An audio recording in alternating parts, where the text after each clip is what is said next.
नमस्कार, मैं दीपक कुमार आप सभी का स्वागत करता हूं आदर्श डायलॉग में। दोस्तों, दिल्ली में केजरीवाल गैंग का मुसीबत दिन प्रतिदिन बढ़ता ही जा रहा है, कम होने के बजाय और अधिक होता जा रहा है। और वो क्यों? दिल्ली में शराब घोटाला और केंद्र सरकार के अध्यादेश के मामले में पूरे केजरीवाल गैंग का परेशानी कहे तो दोगुनी तेजी से बढ़ रहा है। और इसी कड़ी में दिल्ली शराब घोटाले के मामले में अरविंद केजरीवाल गैंग के 2 नंबर का जो नेता था, दिल्ली के उप मुख्यमंत्री शिक्षा मंत्री सह शराब मंत्री मनीष सिसोदिया का मुश्किल इन दिनों और भी काफी तेजी से बढ़ रहा है। दरअसल मनीष सिसोदिया जैसे लोगों को अरविंद केजरीवाल ने कितने चतुराई के साथ निपटाया, इसका अंदाजा शायद मनीष सिसोदिया को भी नहीं था, क्योंकि मनीष सिसोदिया पेशे से एक पत्रकार तो जरूर थे, लेकिन ऐसा लगता है कि वह भी किसी नेता का पूछ पकड़ के ही पत्रकार बने थे। अगर वह सच में पढ़ा लिखा और अच्छा पत्रकार होता तो इतनी आसानी से केजरीवाल के द्वारा बिछाए गए इस जाल में नहीं फंसता। और जितनी आसानी से केजरीवाल ने अपने जाल में मनीष सिसोदिया को फंसाया, अब उस जाल से, उस दलदल से निकलना मनीष सिसोदिया के लिए नामुमकिन साबित हो रहा है। और ऐसा क्यों?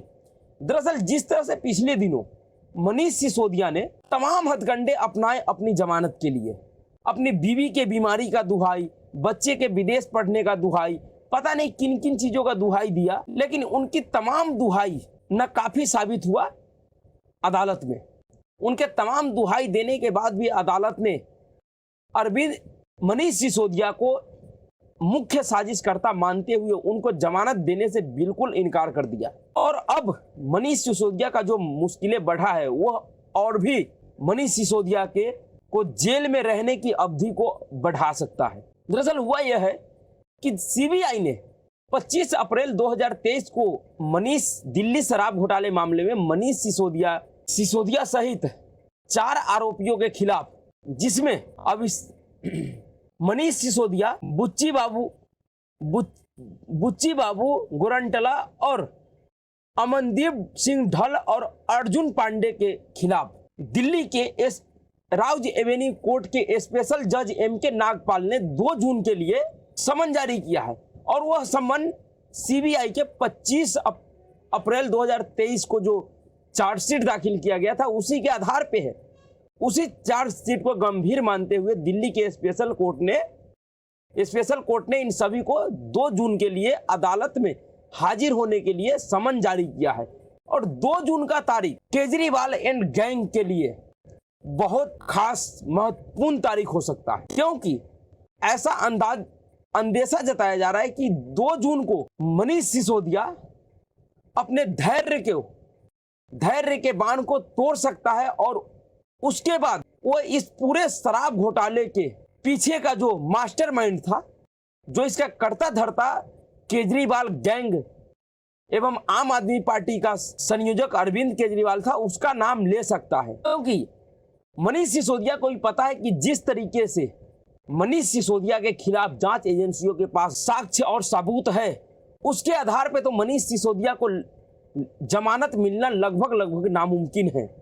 और अगर मनीष सिसोदिया को जमानत नहीं मिलता है और उस शराब घोटाले के पैसे पे बाहर बैठ के अरविंद केजरीवाल मस्ती कर रहा है, मौज कर रहा है, उसी अपने लिए 150 से 200 करोड़ का दिल्ली में शीश महल बनवा रहा है, तो फिर मनीष सिसोदिया इसको कैसे, कब तक बर्दाश्त करेगा? और शायद इसीलिए कहा जा रहा है कि 2 जून को मनीष सिसोदिया इस पूरे शराब घोटाले के मामले में ऐसे खुलासे अदालत में करेंगे जिससे केजरीवाल एंड गैंग का होश उड़ने वाला है। क्योंकि सभी को पता है कि इस पूरे शराब घोटाले, शराब नीति का जो मास्टरमाइंड है वो केजरीवाल ही है। दरअसल मनीष सिसोदिया तो सिर्फ और सिर्फ एक मोहरा है, उसका जो खिलाड़ी है, उसका जो मास्टरमाइंड है वो अरविंद केजरीवाल है। क्योंकि जिस तरह का सीबीआई ने आरोप लगाया, जिस तरह से पूरे घोटाले को 600 करोड़ रुपए तक का घोटाले हुए, इस पूरे मामले में ऐसा जांच एजेंसियों का अंदेशा है जिसपे अभी जांच चल रही है। और बिना अरविंद केजरीवाल के सहमति क्या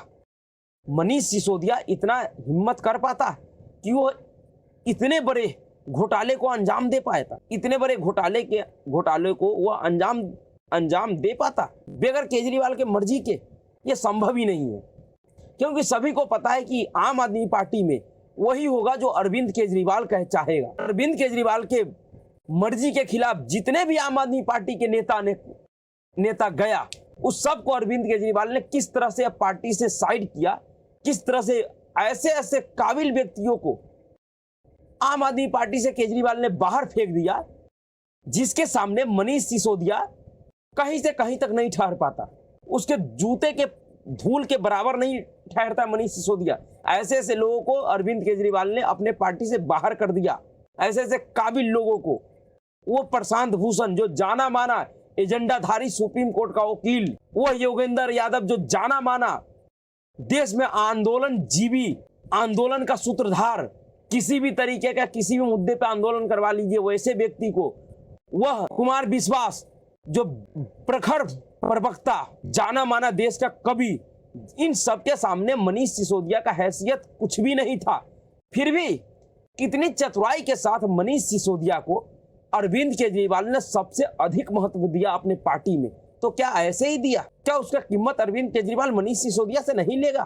क्या बिना किसी वजह के ही, बिना किसी कारण के ही मनीष सिसोदिया को विदेशी अखबारों में फ्रंट पेज पे छपवाया गया पैसे देकर? दरअसल यह सब इसलिए किया गया, अरविंद केजरीवाल ने यह सब इसलिए किया कि मनीष सिसोदिया को इतना बड़ा बना दो, इतना बड़ा बना दो कि उसके आड़ में बड़े से बड़े घटनाओं को, घोटालों को अंजाम दे सके। और उसके लिए मनीष सिसोदिया हमेशा तैयार रहे, और उसी केजरीवाल के उसी एजेंडे का शिकार मनीष सिसोदिया हो गया, जिसके वजह से मनीष सिसोदिया को अदालत से जमानत मिलना भी मुश्किल सा दिख रहा है।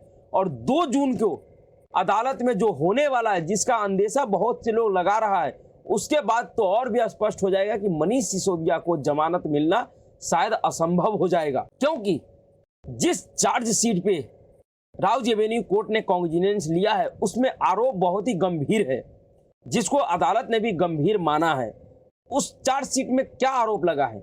दरअसल सीबीआई ने चार्जशीट में कहा कि मनीष सिसोदिया ने स्वीकार किया है कि उन्होंने 2 मोबाइल फोन नष्ट किए। इस हैंडसेट को जानबूझकर नष्ट कर दिया गया। इसमें आबकारी यानी शराब घोटाले नीति से जुड़े हुए गंभीर सबूत थे।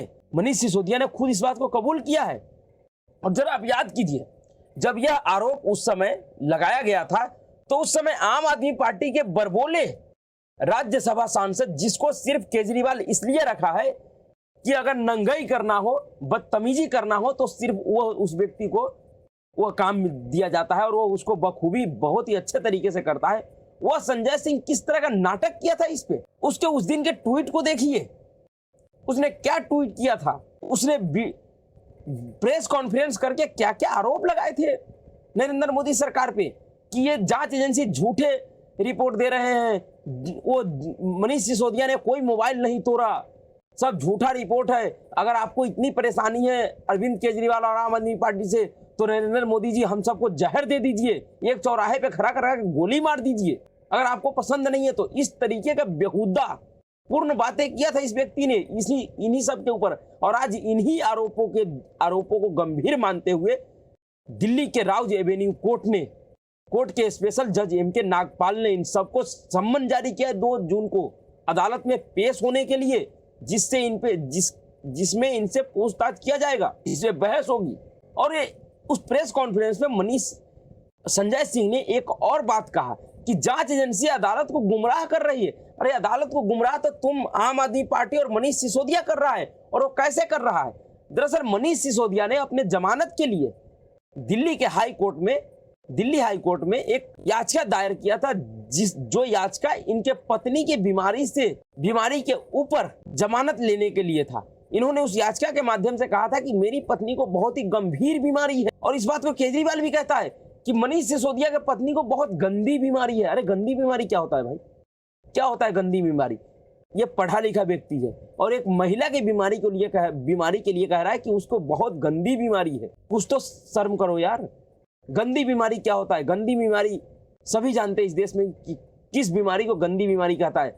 ऐसे तो बीमारी कोई भी गंदी नहीं होता है, बीमारी किसी भी व्यक्ति को हो सकता है, लेकिन कुछ ऐसी बीमारी है जिसको गंदी बीमारी समाज मानता है। और वो बीमारी क्यों होता है और वो कौन सा बीमारी है सबको पता है, लेकिन अरविंद केजरीवाल मनीष सिसोदिया के पत्नी के लिए अगर ये कहता है कि उसको बहुत गंदी बीमारी है तो यह कोई सामान्य मामला नहीं है, यह इस व्यक्ति के सोच को दर्शाता है। पर उसी बीमारी के आधार पर इन्होंने हाई कोर्ट में कहा था कि मेरी बीवी को बहुत ही गंभीर बीमारी है, उसके देखभाल करने वाला कोई नहीं है, मेरा बच्चा विदेश में पढ़ता है और इसके आधार पे मुझे जमानत दे दी जाए। लेकिन जब इनके इस झूठ का पोल हाई कोर्ट में सीबीआई के वकील ने किया और उन्होंने हाई कोर्ट को बताया कि मिलॉर्ड इनके बीवी को कोई गंभीर बीमारी नहीं है, कहीं भी किसी अस्पताल में भर्ती नहीं है, बल्कि घर पे मौज ले रही हैं, अच्छी खासी स्थिति में है, तो फिर उन्होंने तुरंत उस याचिका को वापस ले लिया, ये कहते हुए कि नहीं नहीं अब मेरी बीवी ठीक हो गई है। तो अदालत को गुमराह कौन कर रहा है ये सब जानता है। पर मामला सिर्फ इतना ही नहीं है, दरअसल उस चार्जशीट में इतने गंभीर आरोप हैं जिन आरोपों के ऊपर कोर्ट ने इन चारों आरोपियों को मनीष सिसोदिया, बुच्ची बाबू, अर्जुन पांडे और अमनदीप सिंह ढल, इन चारों को 2 जून को इस कोर्ट में बुलाया है और 2 जून में कोर्ट में जो होगा वह तय करेगा दिल्ली में आम आदमी पार्टी अरविंद केजरीवाल एवं उसके गैंग के भविष्य को। 2 जून बहुत ही महत्वपूर्ण तारीख है इन सभी के लिए। उस चार्जशीट में कई सारे गंभीर आरोप लगाए गए थे, जिसमें चार्जशीट में यह भी कहा गया कि सिसोदिया ने जनता से प्रतिक्रिया लेने के लिए प्रक्रिया में भी हेरफेर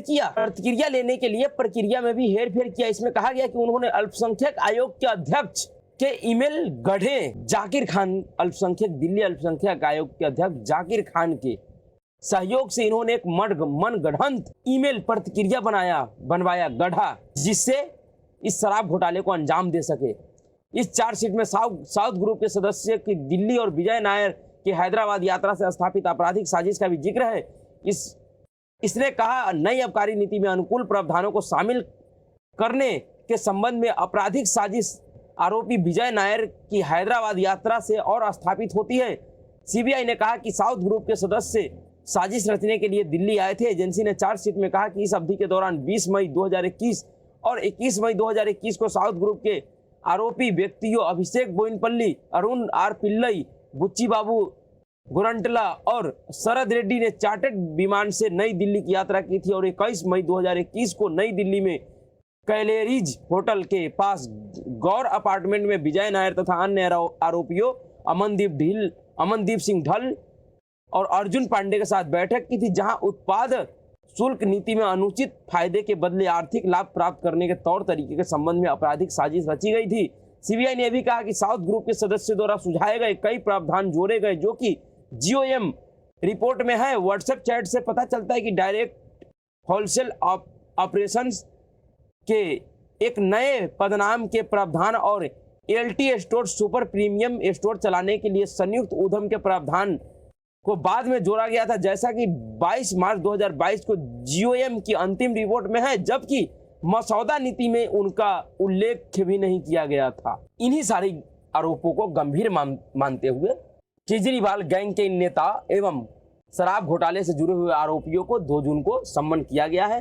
तो एक तरफ केजरीवाल गैंग सम्मन से परेशान है, तो वहीं दूसरी तरफ दिल्ली सरकार के अफसरों के ट्रांसफर पोस्टिंग के मामले में सुप्रीम कोर्ट से मिले हुए अधिकार के ऊपर जो केंद्र सरकार ने अध्यादेश लाया है, उसके ऊपर भी बहुत तगड़ा विवाद छिड़ा हुआ है दिल्ली में और देश के विपक्षी दलों के खेमों में, खास करके कांग्रेस पार्टी में, जिसके ऊपर अलग से चर्चा करने की जरूरत है। तो एक तरह से केजरीवाल गैंग के लिए यह जो समय है वो बहुत ही कठिनाइयों से भरा हुआ समय है, क्योंकि इस केजरीवाल गैंग ने अपने आप को जितना सातिर समझा था, अपने ही सातिरपना के जाल में बुरी तरह से फंस चुका है।